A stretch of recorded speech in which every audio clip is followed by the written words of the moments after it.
Hello everyone and welcome to another high elo game of Age of Empires today. After having become the undisputed king of the Celts, Hoang now turns his eye towards uniting the British Isles under his dominion as he, playing as the Britons in red, prepares a third crusade against BoyWonder, playing as the Saracens in blue.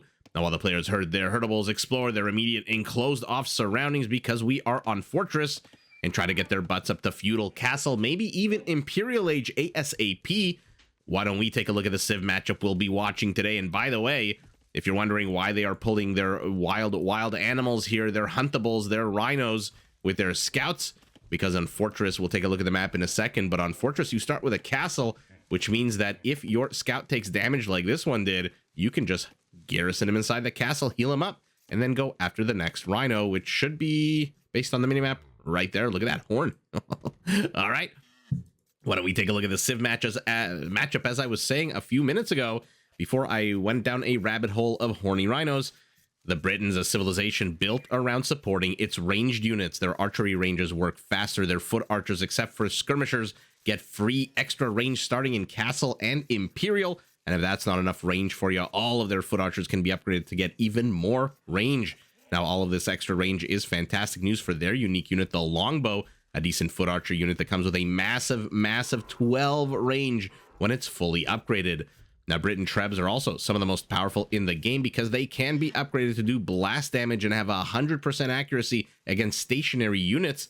And in order to support their military production, Briton town centers do come in at a 50% wood discount, and their shepherds work 25% faster. Now, pivoting our eye to the north of the map, where we've got BoyWonder as the Saracens in blue, a civilization that we saw yesterday, and man, oh man, can they use their strong market to get an early to mid-game advantage over their opponents, which might be very, very relevant in a closed-off map like Fortress. To start with, the Saracen market only costs 75 wood, and their commodity trading fee is fixed at 5% right from the very start of the game, compared to the 30% that other civilizations have to pay when they, for example, sell their stone so that they can go up to Castle ASAP. Now, using this economic advantage, the Saracens can field quite a hard-hitting tanky army. Their foot archers come with an attack bonus against buildings. Their camels come with 25% more HP. Their trebs, their mangonels, their onagers can all be upgraded to get a 15% boost to their attack. And their unique unit, the Mameluke, is a ranged melee camel unit that comes with a pretty big attack bonus against cavalry. So, not exactly a unit I expect to see today, but always down to be pleasantly surprised. Now, if, as sometimes happens in Age of Empires, your units do get injured in battle, Saracen monks can be upgraded to automatically and passively heal units nearby within a 5-tile radius. Those are the two civilizations, two OG, and by the way, two fan favorites, the Britons and the Saracens. And now it would be a good time for us to look at the map as Hoang, off the back of 20 villagers, heads up to Feudal, as does BoyWonder. Now, I wonder if BoyWonder, is he a fan of Batman and Robin comics, or is he fancies himself a bit of a wunderkind with that kind of name? Additional gold, 2 piles right out to the front. So why don't we take a look at the base, because this is Fortress. If you'll notice, you start kind of like Arena without the massive amounts of lumber flanking your base. But you start with an enclosed base with a few very dangerous gaps that might become very, very problematic in the later stages of the game once onagers come out. But the cool thing about this map is, if you notice in the beginning, everyone starts with 10 villagers.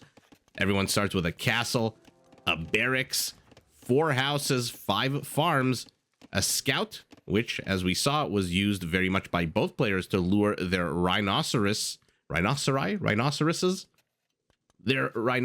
times 2. And lastly, for me, the most fun part of Fortress is the location of the 4 towers that always come with your base. So our Saracen, 2 flanking towers to the west, to the south, to the east, and this one to the north, guarding what? Your guess is as good as mine. Whatever pops out of the dead space and edge of the world here. Maybe Captain Jack Sparrow here at World's Edge. Our Briton, 2 towers flanking off to the side and 2 forward towers. So Hoang's tower is much better placed than his opponent's, which again, bit of a wasted tower here to the north. But we've got our 75 wood market, our blacksmith, and BoyWonder's got the resources. So the second I see this market complete, yeah, there we go. I was expecting to see that Castle Age going up immediately. Hoang, for his part, now has caught up in villager count, has not caught up in resources though. And our Saracen didn't even have to sell his stone. So a very clean Castle Age timing by our BoyWonder here. Which again, let me know if you're familiar with this player. Is he a big fan of Batman and Robin? I should say just Robin, otherwise his name would be the Dynamic Duo and not BoyWonder. Or is he just a planning on growing into his name and becoming a fantastic player? I mean, the Elos on these two players is not bad at all. Not bad at all. 2215 for BoyWonder, 2189 for Hoang, who, by the way, I'm not sure if you guys have been following him on Twitch. If you haven't, definitely check him out. He interacts a lot with his audience, and sometimes his audience can be pretty damn rude. I've noticed that Hoang, out of all the people I follow on Twitch that play Age of Empires for our entertainment, which for, sorry, I hit my microphone. For number one, we should be giving a massive thank you that they're doing this stuff for our entertainment. But Hoang seems to attract a lot of trolls, and he replies to them, which is always funny. So Hoang, having mastered the Celts, lately has been experimenting a lot with two civilizations. First, the Britons, and second, the Bohemians. And even though he's played on and off a bunch of different civilizations on the whole in the last several days, now that he's come back to Age of Empires, but with Hoang, you never really know. Is he really back with Age of Empires? Is he going to take another 3, 4, 5, 6 month break that we're not going to see him for? Castle Age for BoyWonder. I wonder... No, that's going to be... I mean, I can't say wonder right after I say BoyWonder. I'm curious as to Hoang's strategy here. He is going up to Castle now, 6 villagers ahead of his opponent. And remember, the fact that these players start with a castle, the second they hit Castle Age, they now have the prerequisite structures to go up to the next stage. Which means that Hoang already going up to Castle, but BoyWonder... instead choosing to double down in Castle Age with a monastery, so he's going to go for the relics. We'll see if this game follows the standard 3-part meta. I wonder, Hoang, look at his resource gathering. He's already at 300 food, 240 gold.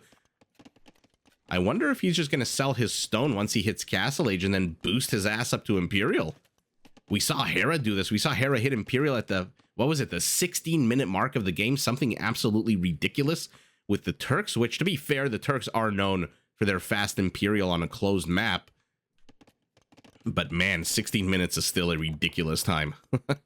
That's something probably only Hera could accomplish with that insane early game micro, as Hoang now discovers where his opponent is, and as a reward, gets chased away by 2 scouts and a very angry but beautifully colored macaw. 3 scouts.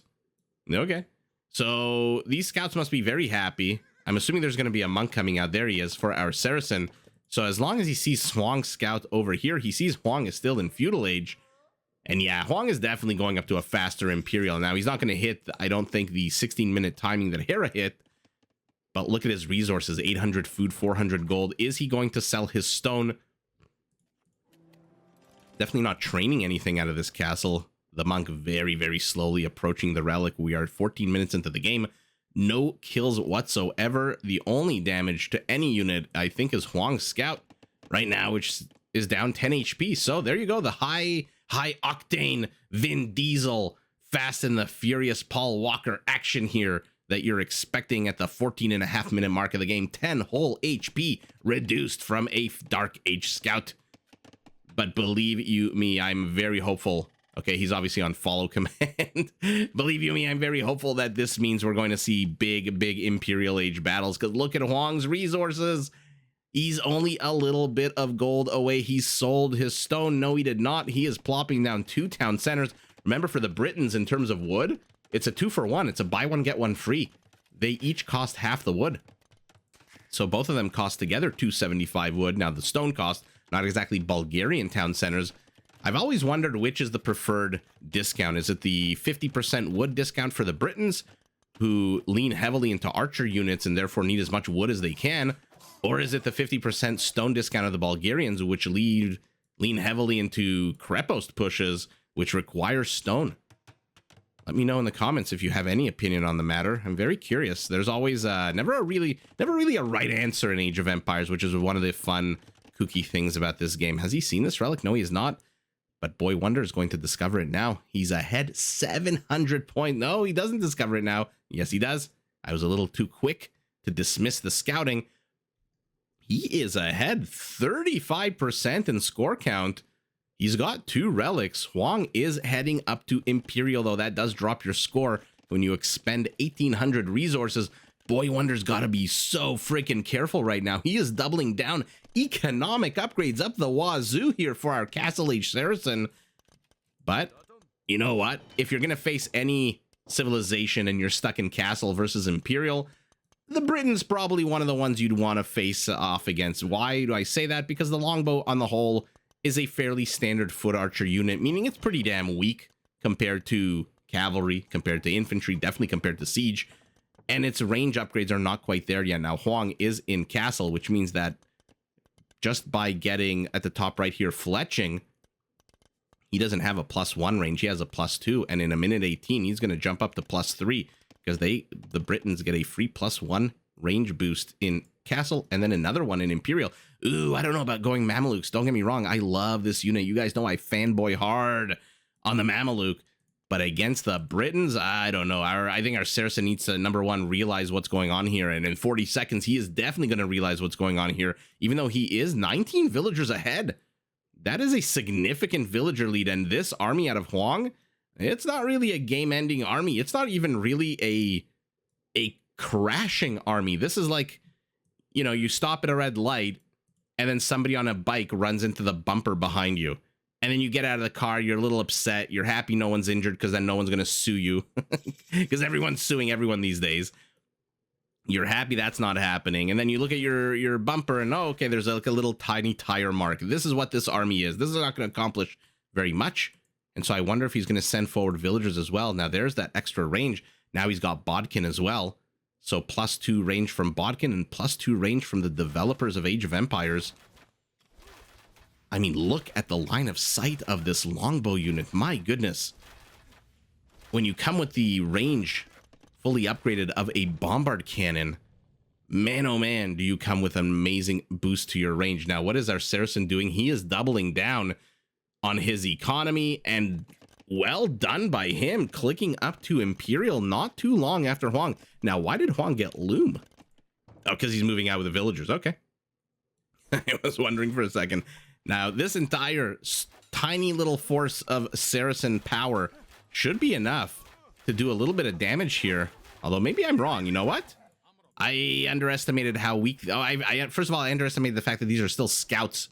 I thought they were light cavalry for a second that came with a little bit of better stats. Hoang does only have 417 stone. Okay, he's getting he just got Bracer, getting Town Watch as well. So while his villagers decide what to do, why the hell not build a house? He is housed at the moment. And let's see what he decides to do with these villagers.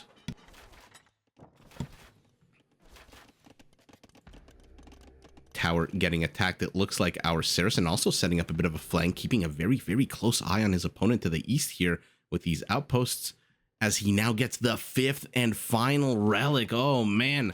Let's see it. Is that? Okay. So, Monk goes down. Probably the biggest action we've had here since these scouts died. But Hoang is moving a treb forward. He has 17 army supply to 3. He is housed yet again at 80 for a second. They're up right up until he got a house down. But he's got to keep an eye on that. Oh, sour that this villager. Why is he going all the way around? Because this silly scout? That scout's not blocking his way, is he? Why did that villager take such a long circuitous route? Luckily for our Saracen, his castle is nice and secure in the back of his base, which means this treb at most is going to destroy a bit of infrastructure while our Saracen rushes up to the next age. Okay, he's getting forging. He's getting cavalry armor upgrades. He's getting the light cavalry numbers up. So we're going to probably see hussars, if I had to guess, out of our Saracen. Now, the Saracen hussar, for a generic hussar, is about as good as you get. And by generic, I mean not one like we saw yesterday with the Magyars that comes in cheaper, not one like the Turks that comes with extra pierce armor, not one like the Mongols that comes with extra HP. This is just a no-nonsense, plain Jane hussar that comes with every single stable upgrade, every single blacksmith upgrade. BoyWonder might want to build a monastery to the back and start ferrying some of these relics as, oh no, these longbows. Does he have yeoman yet? I don't think he does. Now, Yeoman being a double upgrade here for the Britons, not only will it add 1 range to these longbows, but it'll also, I believe, add +2 attack to these towers. So these longbows for a basic longbow are just missing Yeoman and then missing the elite longbow upgrade, but 12 Hussars should be able to do a fantastic job against this. Oh, look at Hoang channeling his inner Mr. Yo. Oh no, finish the monastery. He's building a monastery right here so he can teeth these relics. Okay, but before he does that, he says, I'm going to secure the location first. And whoa, whoa, our Saracen just deleted his entire defensive infrastructure. He's moving forward with 5 rams. Capped as they are on their own for a second. These Hussars are fully armored. 6 pierce armor against a longbow that does what? 10 damage? No! Sorry, I didn't mean to yell in your ear. Why did you have to swarm over your own battering ram? Okay, 1 battering ram peels off. It goes after the trebs. Another one does the same thing. So bye trebuchets. And just like that, the Briton army, flimsy as it is. Was there a petard in here? Oh my god, he's training 4 more petards. Flimsy as it is it enough to one-shot these Hussars? No, it's not. And now there's 2 castles here, and uh-oh. BoyWonder may have waited a little bit too long. Castle on the right does go down, though. It does go down. Now, Saracen siege is going to be very problematic for our Briton. As long as these Saracen units can get up into the numbers. There's only 7 Hussars. You need iron casting. He doesn't have the food for it. Our Saracen going quantity over quality, but he'll be able to pick off enough of these longbows, and he is 30 villagers ahead. So even though Hoang is here, we'll see how long he stays here. There is a small trickle moving forward of longbows, and don't get me wrong, I mean, is this not everyone's first love when you start playing Age of Empires, or was that just us kids who grew up with this game in the 90s? I mean, this was everybody's first love. Everyone loves long distance death. Okay, these Hussars should do a decent job here. Now, I don't know the point of sending a ram when you know there's villagers here who are going to attack it. This is not exactly a siege ram with a massive... What do siege rams have? 270 HP, right? Oh, no. Now he's attacking the trebs. So let's zoom out a little bit and see how far our Briton has penetrated. Our Saracen decides to delete all of his infrastructure here, and by that I mean walls, just to make this a big old maneuverability grounds for his units. And uh-oh, now all of a sudden the longbows have to get the hell out of here, and the castle falls. Hoang's entire forward position is done. How many stables does our Saracen have? I question the positioning of these stables. Only 6. Might want to add 3 or 4 more. You have the wood for 2 more. 33 on food for our Saracen. If you want to start spamming Hussars, there's Yeoman. Oh, no, he cancels it. And Hoang is housed yet again with the destruction of 2 castles. He did not expect to be pushed off that position, and so was not preparing a backup contingency plan, just like he just canceled the Yeoman upgrade, which I've said it before and I'll say it again, is a ridiculous upgrade in terms of cost.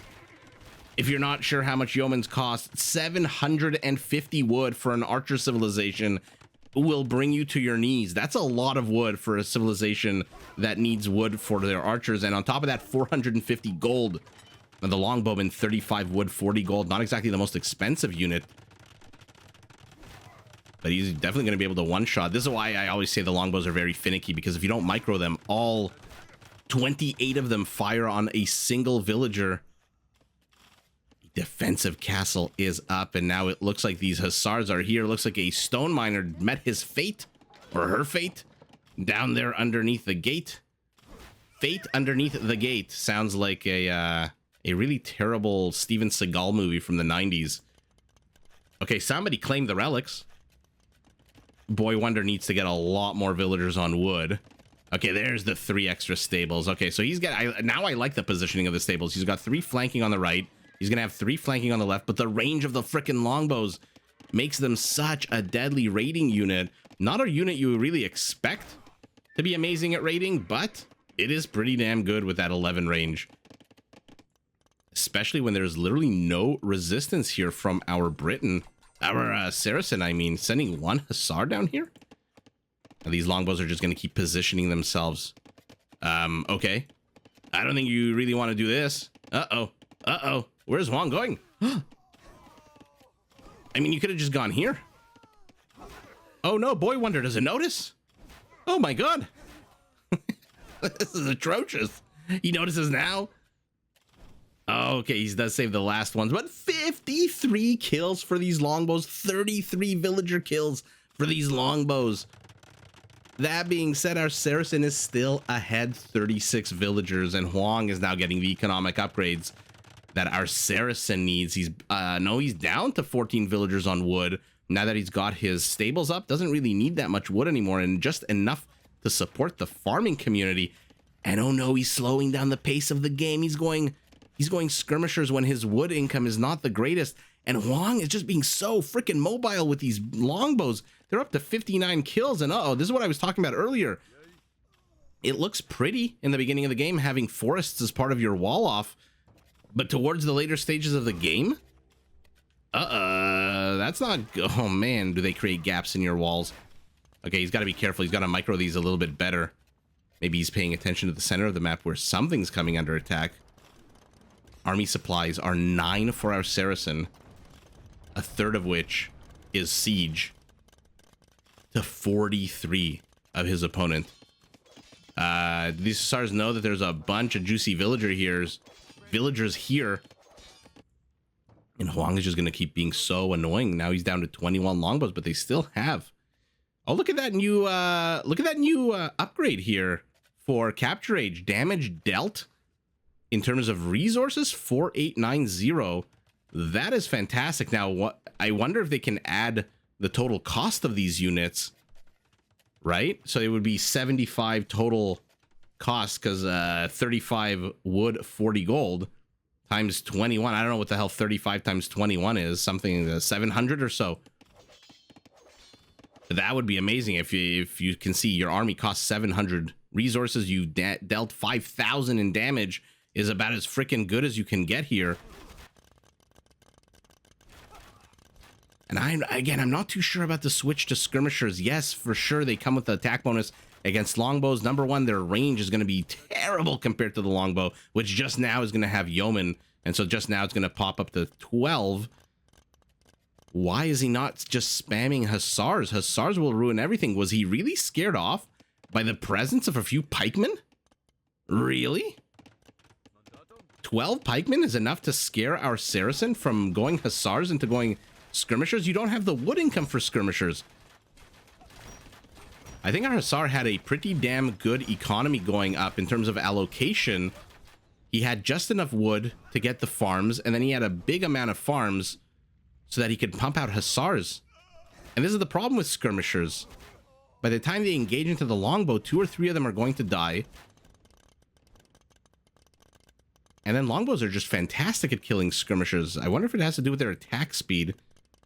No, 2. I mean, the longbow does still attack slower at a 3. I mean, the skirmisher still attacks slower at a 3. So Hoang being a little bit inefficient with his army, but they can rest on their laurels. They've got 63 kills, 8,000 resources wasted.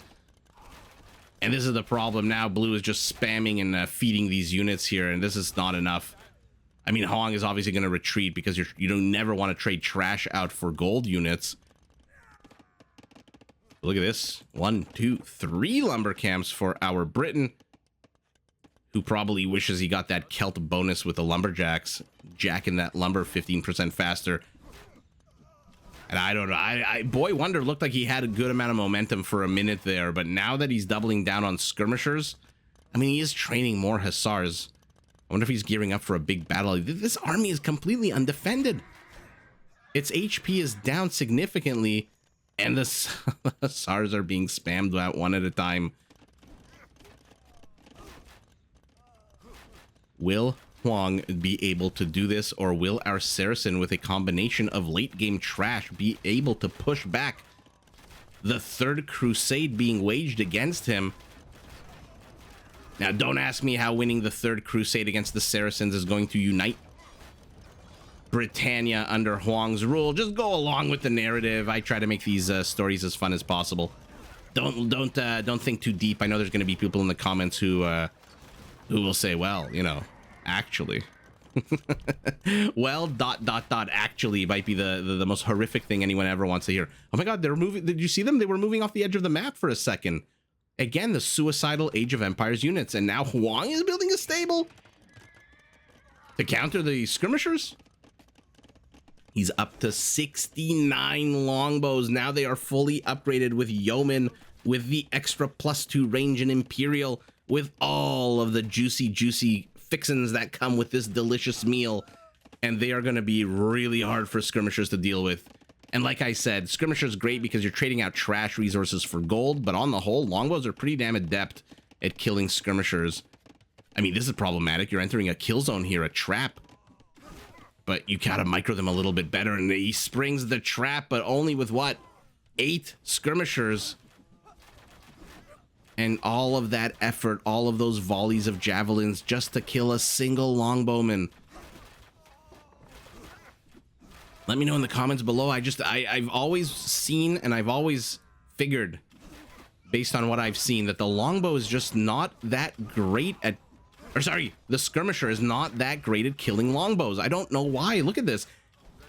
It's not exactly a rattan archer with 10 pierce armor, and yet somehow it's continuing to survive and just absolutely slaughter. It's gotta be the rate of attack.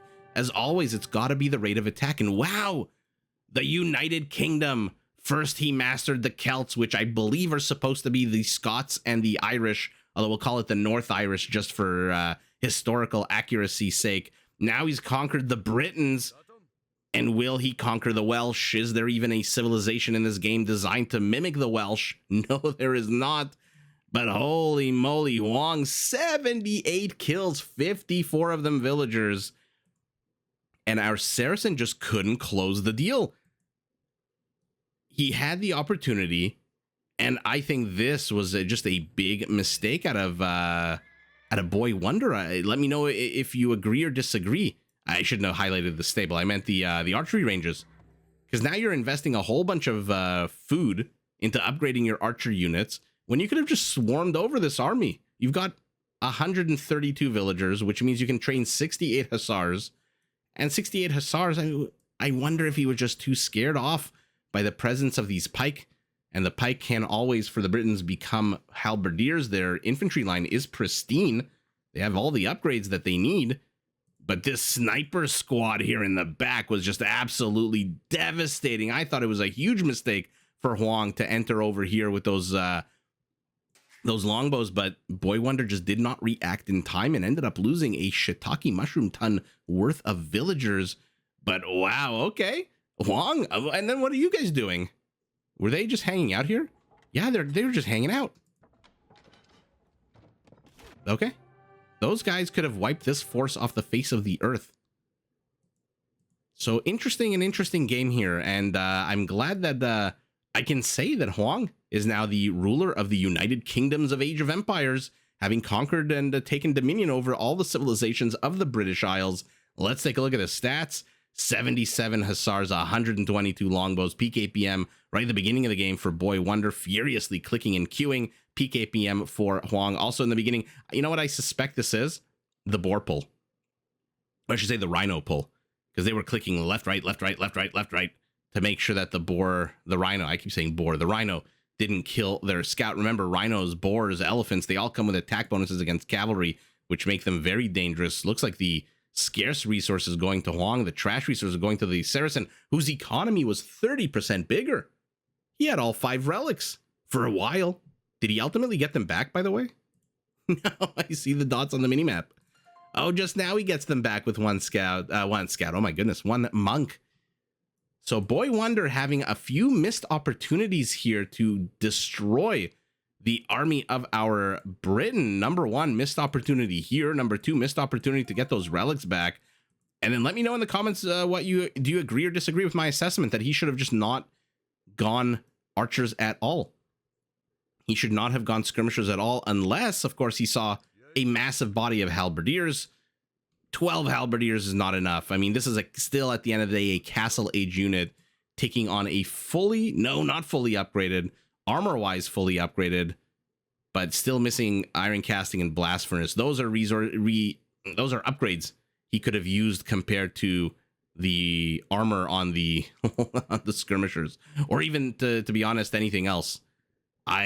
So an interesting game here. Hoang penetrated initially, lost his castles, 215 kills, literally 3 times the kills, and look at that villager kill count, 72 kills to 9. And Hoang, having become the undisputed king of the Celts, takes over the Saracen territory in England. Again, forget the analogy, forget the historical nonsense.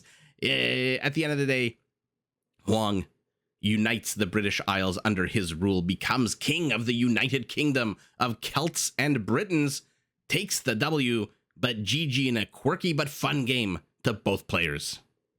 Did you enjoy this video? Check out these other clips and make sure to subscribe and enable notifications so that you're notified of my latest uploads.